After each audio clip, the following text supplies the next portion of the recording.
અમદાવાદના વસ્ત્રાલ રોડ પર આવેલા કેનરા બેંકનું એટીએમ તોડવાનો પ્રયત્ન કરનાર ટાબરિયો ઝડપાઈ ગયો છે। રામોલ પોલીસે સીસીટીવી ફૂટેજના આધારે 14 વર્ષના એક કિશોરની અટકાયત કરીને પૂછપરછ કરતા તેણે મોજશોખ માટે એટીએમ તોડવાનો પ્રયત્ન કર્યો હોવાની કબૂલાત કરી છે।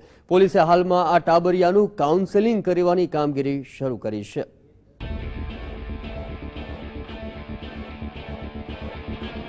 અંદાજિત 15 દિવસ પહેલા વસ્ત્રાલ વિસ્તારમાં આવેલા કેનેરા બેંકનું એટીએમ તોડવાની ઘટનામાં કોઈ નાનો ટાબરિયો સંડોવાયેલો હતો। એટીએમના સીસીટીવી ફૂટેજમાં આ ટાબરિયો એટીએમ તોડવાનો પ્રયાસ કરતો નજરે પડે છે। પોલીસે આ ટાબરિયાની શોધખોળ કરીને તેની અટકાયત કરી છે। આ ટાબરિયાએ 13 વર્ષની ઉંમરે સૌપ્રથમ બાઇક ચોરી કરી હતી। ત્યારબાદ તેણે મિત્રોની દેખાદેખીમાં મોજશોખ પૂરા કરવા માટે ચોરી કરવાનું શરૂ કરી દીધું હતું અને ગુનાની તપાસ કરતા હતા। મીનવાઇલ ગઈકાલે એક બાતમી આધારે એક કિશોરનું અમને હકીકત મળી। આ કિશોરની પૂછપરછ કરતા એ કિશોરે કબૂલાત કરી છે કે એ એટીએમ છે 9 તારીખનું એણે જ તોડ્યું છે અને એની સાથે એક બીજો એક છોકરો છે એ પણ કિશોર જ છે।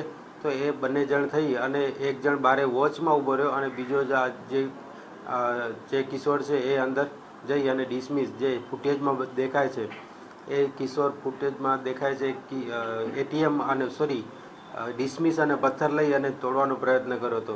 અને આ કિશોરને અમે અગાઉ ગઈ સાલમાં બાઇક ચોરીમાં પણ પકડ્યો હતો। એટલે આ કિશોર છે એ આ બીજી વારની હરકતમાં પણ એ ચોરીનું એનું જે પોતાનું કામકાજ છે છોડ્યું નથી। જેથી આના મા બાપને ફરીથી અમે બોલાવી અને થોડું વધારે એને કાઉન્સિલિંગ કરી અને કિશોર આ રસ્તો ચોરીનો છોડી અને ભણવા જાય છે। હાલાકી 5મા 6ઠા ધોરણમાં ભણે છે પણ તેમ છતાં એ સ્ટડી તરફ વળે એવા અમારા પ્રયત્ન રહેશે। એટીએમ તોડવાનો પ્રયાસ અને બાઇક ચોરી પણ તે મોજશોખ માટે કરતો હતો। આ માટે તે અગાઉ રેકી પણ કરતો હતો। નાની ઉંમરના કારણે કોઈને તેના પર શંકા ન જતી હોવાથી તે સિફતપૂર્વક ચોરી કરીને ફરાર થવામાં સફળ થતો હતો। હાલ પોલીસે નાનકડા બાળકની જિંદગી બગડે નહીં તે માટે મનોચિકિત્સકની મદદ લેવાનો વિચાર પણ વ્યક્ત કર્યો છે અને કાયદાકીય ધોરણે જ બાળકને બાળ સંરક્ષણ ગૃહમાં મોકલવાની પોલીસે તજવીજ હાથ ધરી છે। કેમેરામેન સુરેશ રાજપૂત સાથે નિસર્ગ, GSTV, અમદાવાદ।